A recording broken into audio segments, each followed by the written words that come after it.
nom du Père et du Fils et du Saint-Esprit. Amen. Viens, Esprit Saint, remplis les cœurs de tes fidèles et fais-les brûler du feu de ton amour. Ô Seigneur, envoie ton esprit et tout sera créé et tu renouvelleras la face de la terre. Bien-aimés dans le Christ, nous sommes aujourd'hui jeudi 8 mai. Et la parole de Dieu qui nous est proposée, extrait de l'évangile de Jean chapitre 6, versets 44 à 51. En ce temps-là, Jésus disait aux foules, « Personne ne peut venir à moi si le Père qui m'a envoyé ne l'attire, et moi, je le ressusciterai au dernier jour. » Il est écrit dans les prophètes, « Ils seront tous instruits par Dieu lui-même. Quiconque a entendu le Père a reçu son enseignement. Viens à moi. » Cette personne n'a jamais vu le Père, sinon celui qui vient de Dieu. Celui-là seul a vu le Père.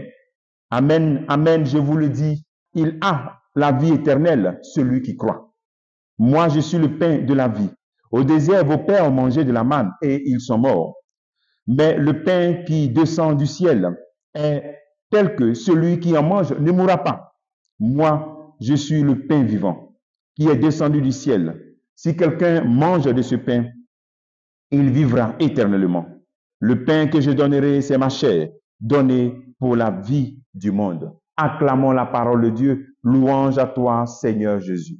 Nous continuons le discours sur le pain de vie. Et le premier appel que le Seigneur te fait en ce jour, c'est de te laisser attirer par le Père. Lorsque le Christ dit, personne ne peut venir à moi si le Père qui m'a envoyé ne l'attire. Ne résiste pas à l'appel du Père. Ne résiste pas à l'appel. Laisse-toi attirer par le Père qui t'a créé, qui t'a façonné et qui t'a soigneusement façonné depuis le sein de ta mère. Le deuxième appel, c'est de savoir, lorsque le Seigneur dit, moi je suis le pain de vie, est-ce que tu considères vraiment le Christ comme le pain de vie? Tu l'accueilles comme le pain de vie, le pain qui donne la vie, sa parole, son corps. Dans l'Eucharistie, on dit prenez et mangez. Et justement, le Christ nous invite donc à manger son corps pour pouvoir avoir la vie en abondance. Et je pense que nous ne sommes pas encore rentrés dans cette compréhension totale de ce beau mystère, de ce beau cadeau que le Christ nous fait. Et c'est pour cela qu'il nous donne encore cet appel. Lui, il est le pain de vie. Et il nous annonce un nouvel exode. L'exode renouvelé. L'Eucharistie devrait nous aider à vivre un état d'exode permanent. D'exode permanent. C'est-à-dire un état où nous sortons d'une situation d'esclavage pour arriver à la terre promise, terre de la vie. C'est en cela que le pain, le Christ est le pain de la vie. Lorsque tu manges le corps du Christ, tu reçois la vie, la nourriture qui donne la vie. Et ensuite, tu deviens Christ. Tu dois devenir Christ pour donner aussi la vie aux autres. Tu dois devenir Christ pour donner la vie à ton entourage. Est-ce que toi qui communies au corps du Christ, tu donnes la vie?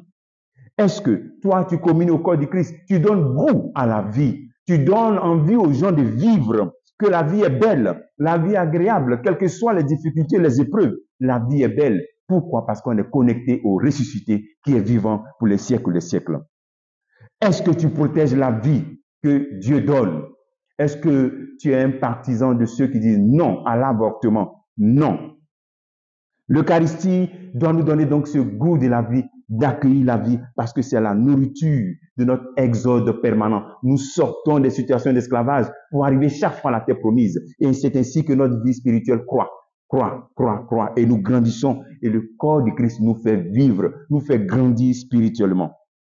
C'est cela la mission de tous ceux qui communient, tous ceux qui touchent le corps de Christ, prêtres, évêques, chrétiens qui communient. N'aie pas peur de ce qui peut tuer le corps et ne peut pas tuer l'âme. Matthieu chapitre 10, verset 28. N'aie pas peur donc de prendre des décisions courageuses pour donner toute ta vie au Christ. N'aie pas peur. Cherche à soigner ton âme. Cherche à accueillir cette nourriture qui nourrit ton âme et fait grandir ta vie spirituelle. Et t'accorde cette paix intérieure. Je suis le pain de la vie. Et ensuite, le Christ qui est le pain de la vie nous invite à la résurrection, nous appelle à la résurrection. C'est-à-dire, il y a une transformation terrestre sur la terre, mais en même temps, nous voyons Dieu lorsque notre vie terrestre, notre vie finit. Nous rentrons dans la vie éternelle.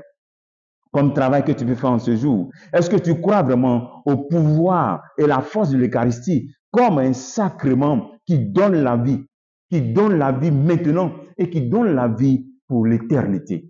Que Dieu te bénisse au nom du Père et du Fils et du Saint-Esprit. Amen.